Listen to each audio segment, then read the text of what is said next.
Pessoal, o presidente Lula precisou adiar a viagem à Rússia por causa de um acidente doméstico no Palácio da Alvorada. Janaína Camelo está conosco e vai trazer as informações ao vivo a partir de agora. Ô, Janaína, como está o presidente, o que aconteceu e como deve ser então essa participação na reunião do BRICS, hein? Bem-vinda. Boa tarde, Evandro. Boa tarde a todos que nos assistem. Pois é, talvez pode ser que ele participe por videoconferência, mas isso tudo ainda vai ser definido, segundo o ministro de Relações Institucionais, o ministro Alexandre Padilha, porque ele conversou hoje mais cedo com a imprensa, falou sobre o estado de saúde do presidente Lula e disse que tudo ainda vai ser acertado com o ministro Mauro Vieira, o chanceler, o ministro de Relações Exteriores, que já desembarcou lá em Kazan, na Rússia, para saber como é que vai ser de fato essa participação do presidente Lula no evento dos BRICS. Mas fato é que o Palácio do Planalto já havia informado, isso ainda ontem, porque esse acidente foi no sábado, né? Então ontem o Palácio do Planalto informou que ele realmente não iria mais viajar para o BRICS, isso por orientação médica, né? Porque por orientação da equipe médica do presidente, ele não vai ficar por um tempo sem fazer viagens longas. Então essa viagem estava marcada para essa semana, ele sofreu, só relembrando o acidente que ele sofreu, o acidente doméstico que ele sofreu no último sábado foi dentro do banheiro, ele escorregou e bateu a cabeça, precisou levar pontos, segundo a equipe médica que acompanha o presidente. Isso acaba sendo um tipo de traumatismo craniano porque houve sangramento no cérebro, então ele vai precisar ficar sendo acompanhado pelos próximos dias. Hoje, o presidente Lula, ele postou a primeira foto, a gente tem até essa foto aí para mostrar na tela. Primeira foto depois desse acidente, porque ele está no Palácio da Alvorada, vai passar o dia por lá, mas ele não está tão de repouso assim. Ele passou o dia todo tendo agendas com assessores dele. Essa foto aí, por exemplo, ele está com o Celso Amorim, que é o assessor especial de assuntos internacionais daqui do Palácio, e também o ministro Alexandre Padilha, ministro ali de Relações Institucionais. E nessa postagem, o presidente ele fala o seguinte, que a reunião de trabalho na Alvorada com os assessores, né, e fala que conversaram aí sobre a agenda política nacional e internacional para os próximos dias. Então, logo depois, o ministro Alexandre Padilha conversou aí com jornalistas sobre o estado de saúde do presidente. A gente vai ouvir agora o que ele disse. O presidente em nenhum momento teve qualquer tipo de perda de consciência, desorientação, né? Ele mesmo que buscou o socorro naquele momento e a equipe médica também fez todos os exames de acompanhamento, está no protocolo de acompanhamento. O cancelamento da viagem foi por orientação correta da equipe médica, por ser uma viagem de longa distância, muitas horas dentro do avião, trabalhar num outro fuso horário, em outro país, então observação correta em situações como essa. Então, o ministro disse também, né, Evandro, que isso, então, essa participação do presidente, ele complementou logo depois dessa fala aí, que a participação do presidente no BRICS, por videoconferência, vai então ser definida de acordo com o Mauro Vieira, que está lá, né, já na Rússia, e de acordo com de acordo com as demandas que o ministro for levando ali, passando, transmitindo ao presidente. Então, quem falou também hoje foi o próprio chanceler. Ele desembarcou hoje de manhã na cidade na cidade de Kazan, na Rússia, para o 16º aí, né, 16ª reunião da cúpula dos BRICS. E a gente vai ouvir também o que ele disse para os jornalistas.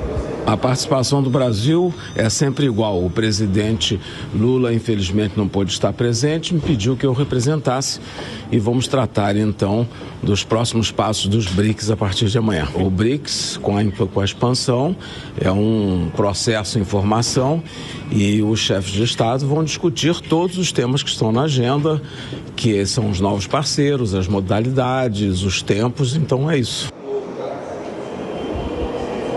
Pois é, o ministro chanceler Mauro Vieira, ele também disse o seguinte, que ele falou várias vezes nos últimos dias com o ministro Lavrov por telefone, também com outros ministros da África do Sul, da Índia, do Egito, e já tem ali, todos ali já têm reuniões marcadas. Evandro.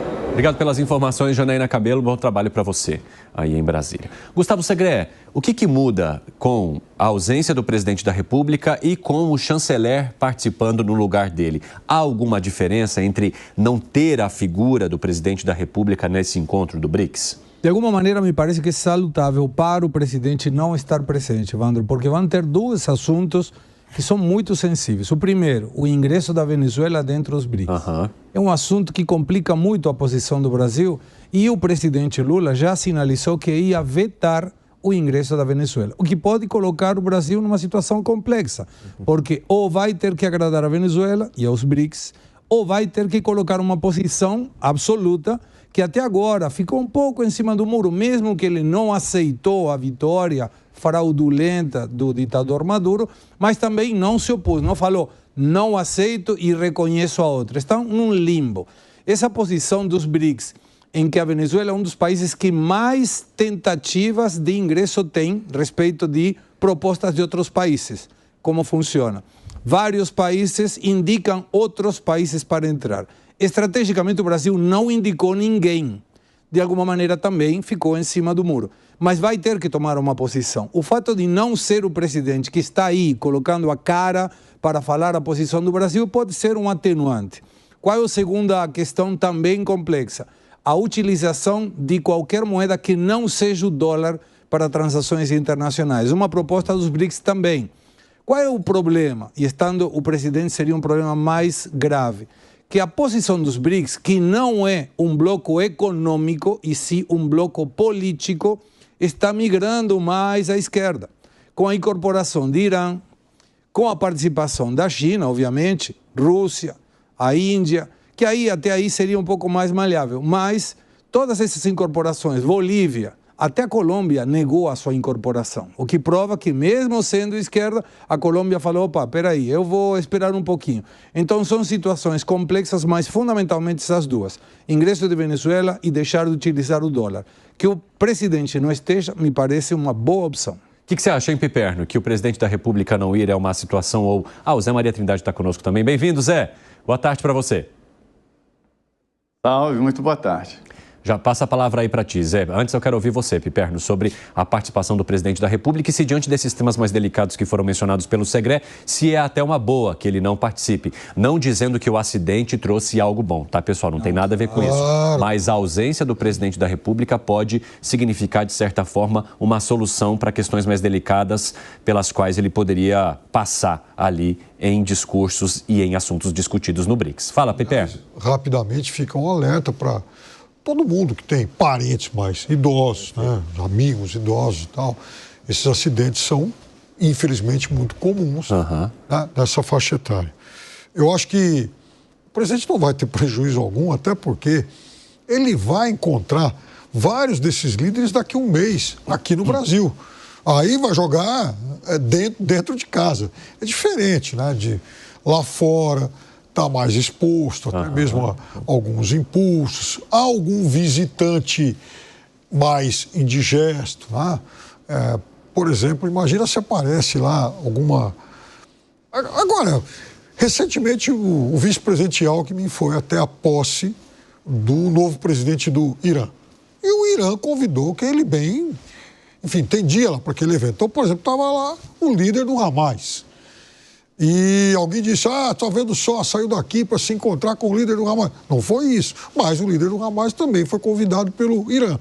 Então, o presidente do Brasil certamente ficaria assim, exposto a esse tipo de companhia mais inoportuna. Ficando aqui no Brasil, isso não vai acontecer. Eu acho que ele vai ter assuntos, obviamente, importantes para tratar com a China, o maior parceiro comercial, né, e o Brasil vai provavelmente manifestar seu apoio ou não ao ingresso à nova Rota da Seda.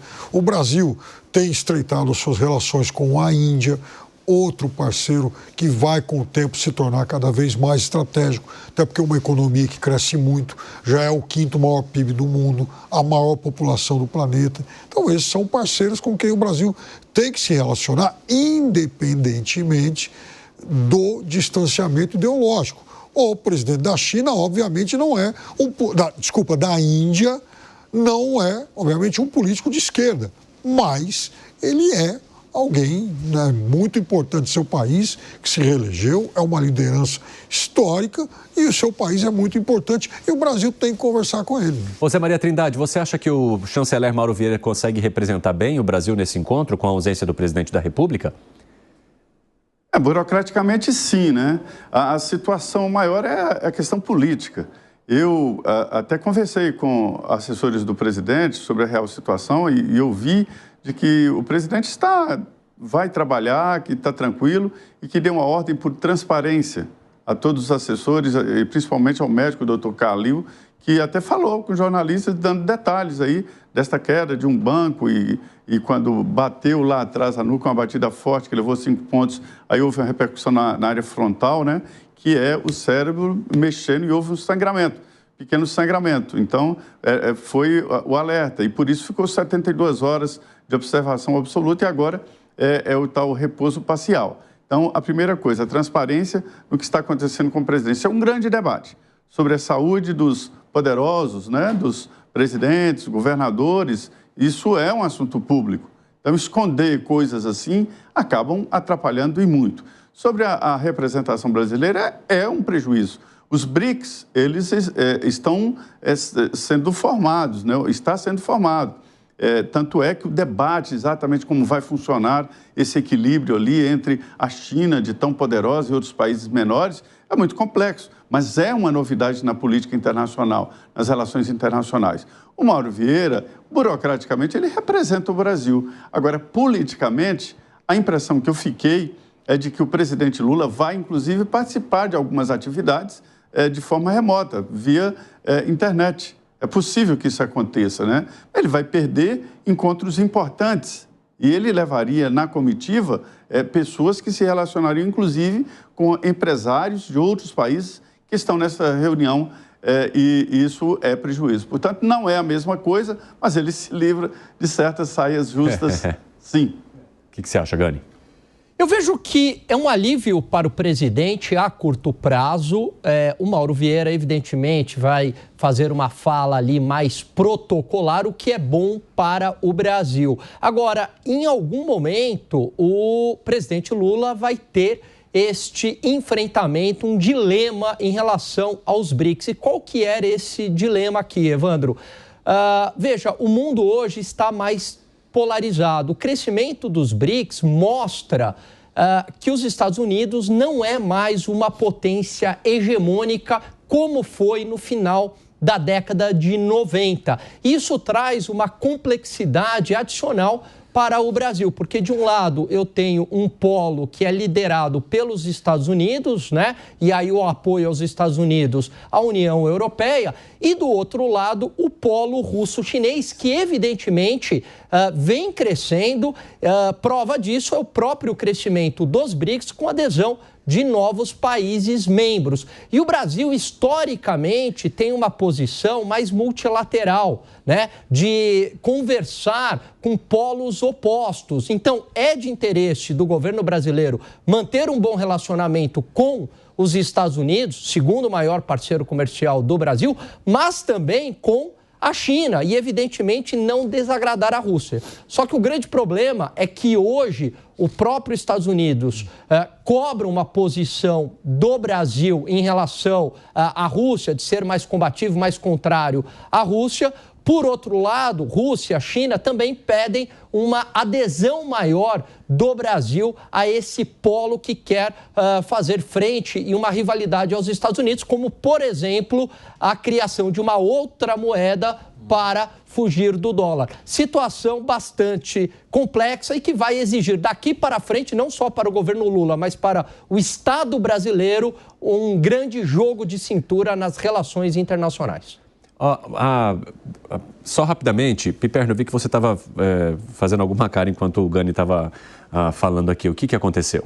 Não, concordando com quase tudo que o Gani falou, e só para dizer o seguinte, o Brasil, é evidente que o Brasil não vai, pelo menos nesse momento, apoiar uma nova moeda, só que também está muito claro que o Brasil busca cada vez mais novas alternativas e o incremento comercial com esse bloco vai ser maior a cada dia. São países grandes, países populosos, grandes consumidores. Isso não afasta, por exemplo, até agora, o Brasil da Europa. A Europa continua tendo excelentes relações com o governo brasileiro. Se em algum momento ou outro o governo dos Estados Unidos fica um pouquinho mais emburrado, paciência. Está todo mundo de olho na posição do Brasil, porque tem duas colocações muito importantes. A primeira, a presidência dos BRICS, Dilma Rousseff. Segunda, a partir de 2025, o Brasil assume a presidência dos BRICS. Sim. Então, ele que vai determinar a agenda.